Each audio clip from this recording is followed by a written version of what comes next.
I have a phrase that I often say, and the phrase is that there are no coincidences.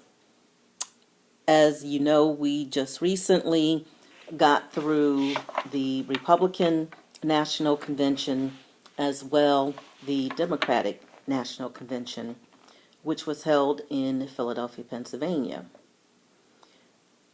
When I use the phrase, there are no coincidences, usually it's as a result of something having happened that I'm aware of that has some correlation to some other event or sequence of events.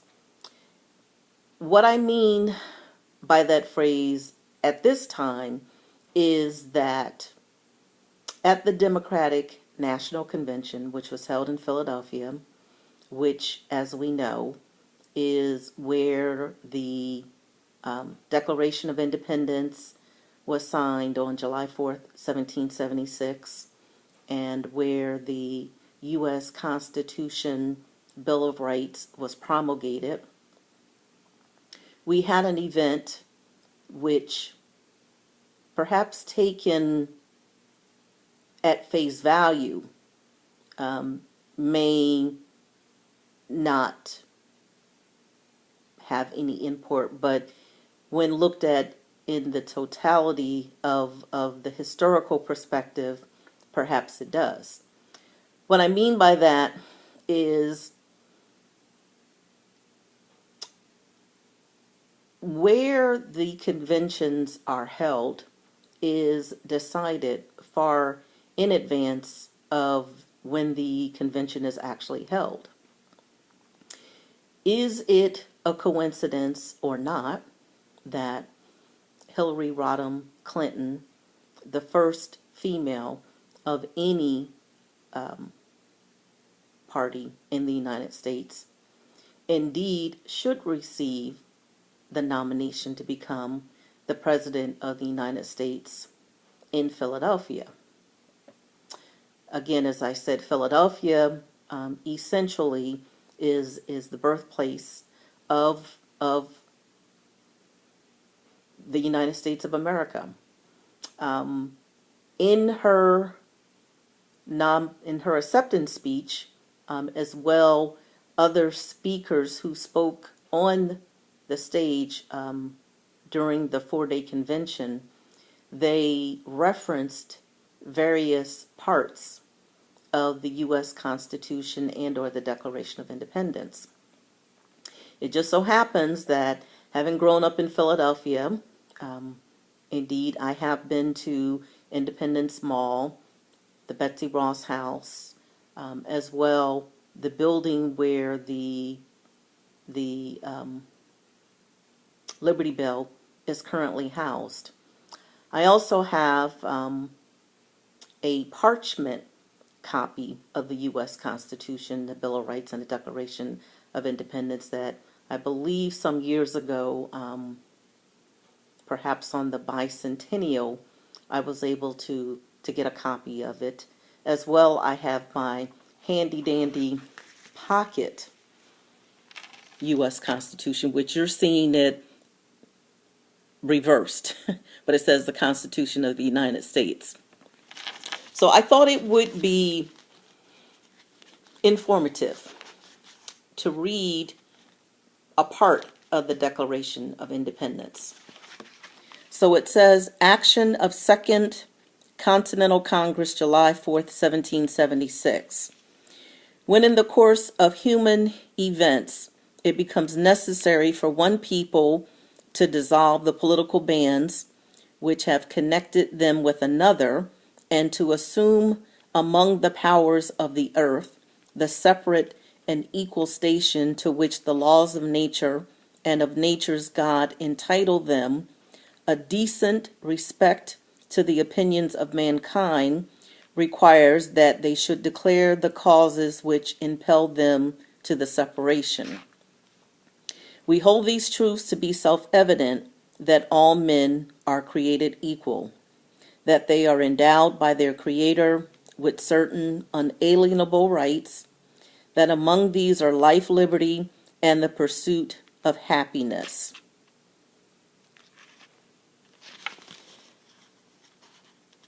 During the Democratic National Convention, as we know, various people referenced that portion of the Declaration of Independence.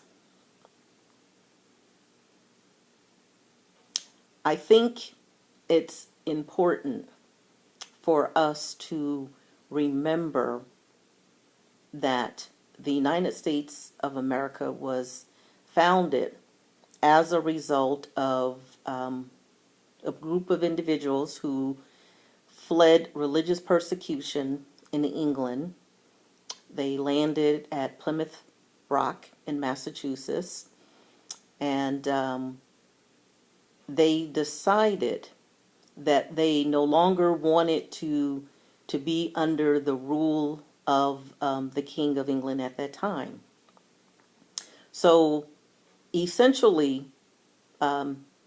they created this document, which is the Declaration of Independence, where they set out the various grievances, if you will, that they had with the King of England. Various charges, if you will, relative to things that they were in disagreement with. What is unique about the Declaration of Independence, as well the U.S. Constitution, is that at the time that the Constitution of the United States was promulgated, there were 13 colonies.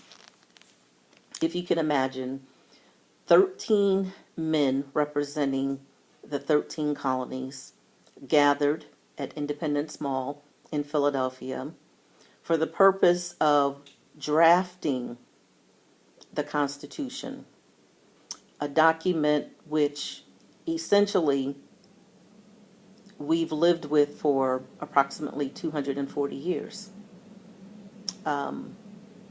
Throughout the years, given that the world in which we live has changed, it was indeed necessary for amendments to be made to the U.S. Constitution. But essentially, the concepts that the Founding Fathers agreed should form the basis of who we are as the United States of America essentially has remained the same. I like to say that the United States is a tapestry, if you will, and this tapestry, which represents the United States, is composed or woven with threads that represent people from all places, all races, all creeds, all religions, and throughout history, for the most part, we've been able to agree that we believe what the Founding Fathers said when they spoke about we hold these truths to be self-evident. Additionally, the preamble to the Constitution of the United States says, "We the people of the United States, in order to form a more perfect union, establish justice, ensure domestic tranquility, provide for the common defense, promote the general welfare, and secure the blessings of liberty to ourselves and our posterity, do ordain and establish this Constitution for the United States of America." Why this is important today is because as a mediator and an arbitrator, I deal with people who have issues and concerns that they're unable to resolve themselves. So in some instances, they look to a mediator who acts as a neutral facilitator to get the parties together to attempt to resolve their issues, and or an arbitrator who, in fact, decides for the parties what an equitable and just outcome should be. But I think the point that I want to make is that the United States of America was founded upon the thought that we can engage in conversations, we can disagree, we can be respectful, and as a country, as a nation, we can indeed find common ground, things that we indeed agree upon. And so I think it's important in the coming months that we keep these principles in mind. In fact, I think I read somewhere that because at the Democratic National Convention, I believe both Hillary and the President of the United States, Barack Obama, quoted passages from the Constitution as well. There were various speakers that also referred to the Constitution of the United States, that apparently this pocket edition of the Constitution of the United States that I've had for several years, that I know not where I got it, but my copy was free, is now apparently one of the best-selling items on Amazon.com. I find that to be an interesting fact, and it leads me to believe that people are indeed curious and interested in learning more about how the United States came into being, what the Constitution says, what the Bill of Rights says, what the various amendments say. Again, it's important for us to be willing to engage with others who may be different from us, so that we can come to an understanding of what we the people over time, through good times, bad times, has come to mean. It's important for us to keep in mind that yes, we have made progress, but more progress needs to be made. I would like to share with you a quote by Frederick Douglass.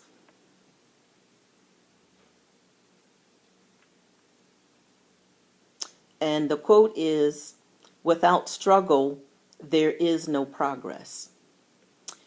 The times that we are currently experiencing, not just in the United States, but throughout the world, indeed, we are being tested. And it's important for us to remember that there is indeed good in all of us. And I would hope that people feel they can reach out to me or reach out to someone who may not be similar to themselves, in the hope that we can engage each other in respectful conversation. Since the Constitution seems to be a hot topic, I will probably do another video where I will go into a little bit more detail about the branches of government for those of us that need a refresher of our history. Those would be the judicial, the executive, and the legislative. See, even I sometimes forget. So let's just make sure, just so that moving forward we have the proper information that we need, so that we can be educated and know what we speak about. So that would be the legislative, the executive, and the judicial. I believe that's what I said. All right. I thank you for your attention, and go out there and engage. Talk about what's happening.